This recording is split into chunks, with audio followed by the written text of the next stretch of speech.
Una mirada a la innovación del otro lado del mundo. China está de pie. Central Asia. Con Carlos Jácome. Y justo aquí estoy con mi querido Carlos Jácome, que hemos venido viendo el desenvolvimiento, el desarrollo de esta sección cada vez más interesante, y justo se mezcla con esta primera epidemia, aunque la OMS todavía no le quiere llamar pandemia, pero la tenemos de hecho, que es, yo diría, uno de los factores que han hecho lenta a la economía del mundo a principio de este año que corre. Pero Carlos está aquí para darnos algunos datos. A mí siempre me sorprenden todos los datos que me das, querido Carlos. ¿Cómo estás? Buenos días. Buenos días, Pedro. Muy bien, muy contento de andar acá con ustedes. Y otra vez datos importantes de un nuevo mundo que estamos viviendo. Creo es el tema que quiero que toquemos el día de hoy. Un nuevo mundo que nos negamos a ver y que ya existe. Seguimos en una inercia de lo que pasó antes, de cómo era el mundo, en algo totalmente diferente de lo que estamos viviendo actualmente. Y uno de esos puntos para retomar, aunque es obvio, pero no lo es lastimosamente en la práctica, es lo vulnerable que somos. Y así como nos pasa como ser humanos, que nos queremos inmortales y podemos entre más jóvenes hacer barbaridades, pues la vida pende de un hilo en cualquier momento. Y eso nos pasa en lo individual y nos pasa como humanidad. Claro. Es ese ejercicio que tuvimos ahorita con esta crisis que estamos teniendo con China, pues no es de China, es del mundo. Porque la manera en que reaccionó China, hay que ver si lo podemos reaccionar a otros países como lo hicieron ellos. En esa parte de vulnerabilidad quiero comentar dónde estamos para ver esa presunción, porque aún no reconocemos ese mundo, como les decía, en el que estamos viviendo, Alberto, en el sentido de que se siguen haciendo pronósticos. Les comento los pronósticos, retomando lo que nos dijo Graciela Narcia de la Cámara China de Comercio la semana pasada. China ya contribuye con el 27.2% del crecimiento mundial. O sea, casi la tercera parte del crecimiento del mundo lo está haciendo China. Para el 2023 se espera que pase el 28.4%. Esto ha permitido gracias a la ruta de la seda. Esa ruta de la seda, ¿por qué? Porque se está democratizando la producción a nivel mundial. Ya no depende solamente de uno o de dos ejes, como pasaba hace 30 o 40 años.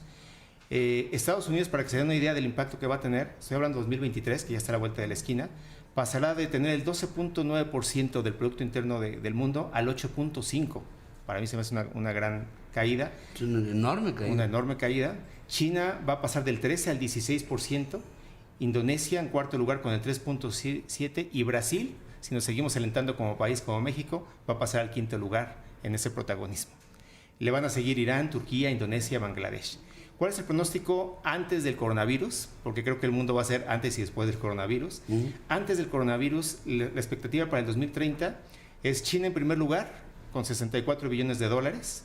La India en tercer lugar, con 46 billones de dólares. Estados Unidos ya en tercer lugar, con 31, menos de la mitad de China. Indonesia en cuarto lugar y Turquía en quinto lugar. Esos van a ser los grandes protagonistas del crecimiento según lo que se ha esperado hasta ahorita. ¿Por qué China lo puede hacer más fácil? Porque China se está formando una cadena productiva en esa famosa ruta de la seda que lo hace menos vulnerable. Porque si le pega a él, no le va a pegar a toda la cadena, y a todo el mundo no le conviene que eso pase. ¿Cuáles son las reflexiones que quiero compartir con nuestro auditorio el día de hoy?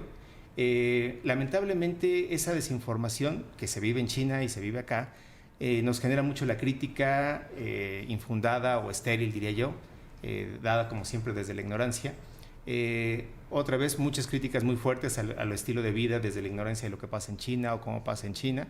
Nada más para recordarlo, China junto con el pueblo de Israel son las únicas dos excepciones de una cultura milenaria. Este año estamos celebrando el año 4716 de esa continuidad que ha tenido China. Y créanme que durante estos 4000 años han pasado muchas crisis, tal vez peores que esta, y sin problema Y siguen sin problema, así es. En 30 años, que es algo que hay que retomar, han sacado de la pobreza a cientos de millones de personas, que no es cualquier cosa, y nadie en la historia de la humanidad, ni ningún país lo ha hecho. Y eso tiene su propio peso, y ahorita ya se está convirtiendo en un país de innovación tecnológica. Sí es cierto que es un gobierno autoritario y centralista, que quieren que se pase, insiste Occidente, a que se pase a un modelo democrático. Bueno, vamos a ver qué pasa con esa discusión, pero gracias a esa mano dura, esa crisis se pudo resolver. ¿Por qué? Porque esos 40 millones o 50 millones que se pusieron en cuarentena ningún sistema político del mundo lo hubiera permitido. ¿Qué pasaría, que es ahorita a nivel mundial el ejemplo que se está poniendo, qué pasaría si esta crisis se hubiera detonado en la India, que tiene también sistemas de salubridad muy cuestionables, pero con un sistema federativo democrático que los partidos, como nos pasa en México, nos pasa en todo el mundo, cuando irresponsablemente usan una crisis como capital político en lugar de resolverlo? ¿Qué pasaría si en la India tienen este problema? Estarían discutiendo qué hacer en lo que la pandemia se cubre. Sí. China hizo un manotazo, lo hizo muy fuerte, hizo algo que nunca se había visto, poner a millones de personas en cuarentena, cerrar ciudades, cerrar aeropuertos. Esa reacción que la OMC, la Organización Mundial de la Salud, está reconociendo y avala como algo extraordinario, la rapidez con la que los científicos están reaccionando, cómo se están responsabilizando, eso es algo único. ¿Dónde pondría las barbas a remojar? ¿Qué pasa en otro país? ¿Qué pasa si eso sucede aquí en México? Si seguimos discutiendo si el INSABI funciona o no funciona y qué va a pasar, ¿cómo vamos a poder reaccionar ante eso?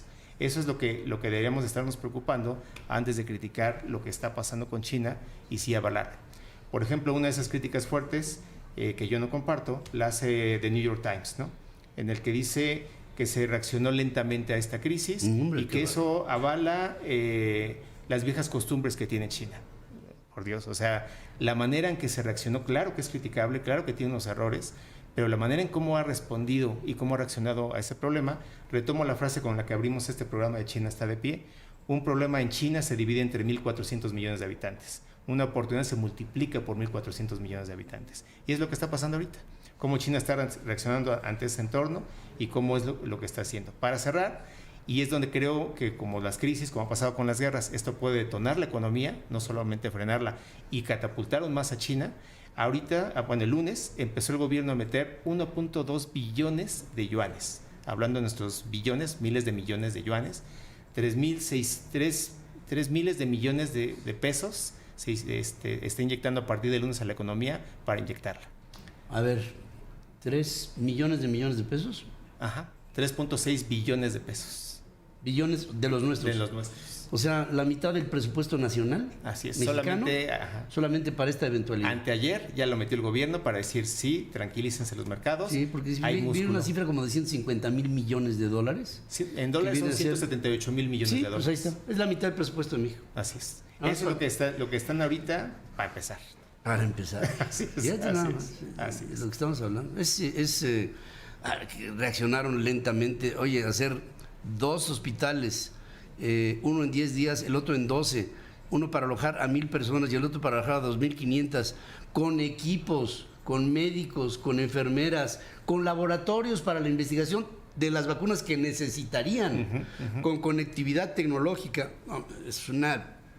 Así es. Y criticar que por sus viejas costumbres y viejos patrones, bueno, por favor, ¿no?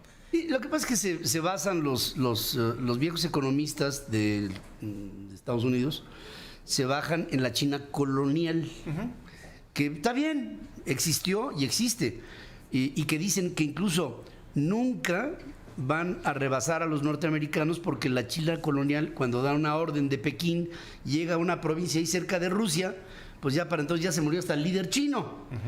Pero de todas maneras la conectividad está dándonos otra marca y pienso que esta forma colonial que la que podrán vivir internamente desde el punto de vista ejecutivo va a tener que evolucionar rápidamente, eso no me queda la menor duda. Cambia día con día y no han entendido precisamente ese cambio y lo quieren ver todavía bajo ese esquema anterior. Y para cerrar el tema, algo muy interesante y de mucho orgullo, porque creo que nos va a dar una gran sorpresa, la Cámara de Comercio que tuvimos la semana pasada acá está preparando un donativo de empresas mexicanas ante esa crisis, porque con toda la capacidad de producción de China no se cubre todo lo que están requiriendo. Francia, Inglaterra y demás están dando donaciones. Aquí en México, Southern China, la aerolínea, ya está mandando una donación. Y la buena noticia es que tenemos una investigadora, una científica mexicana, que tiene la solución para el coronavirus, tanto de manera preventiva y es muy factible que tenga ya el medicamento que lo solucione. En esta donación se va una donación de 5 toneladas del producto para ayudar, para que lo validen y esto nos puede dar una gran sorpresa como país y como investigadores mexicanos. Maravilloso. Gracias como siempre, Carlos. China está de pie. China está de pie y este país lo hemos visto, sentimos que tiene un presente y una perspectiva histórica hacia el futuro que es fundamental para la historia de la humanidad. Los datos lo acaban de avalar y Carlos Jácome al frente de este enorme esfuerzo para tratar de ilustrarle, sobre todo a la juventud, para dónde jalan el horizonte hacia China, es muy promisorio. Regresamos después de esta pausa.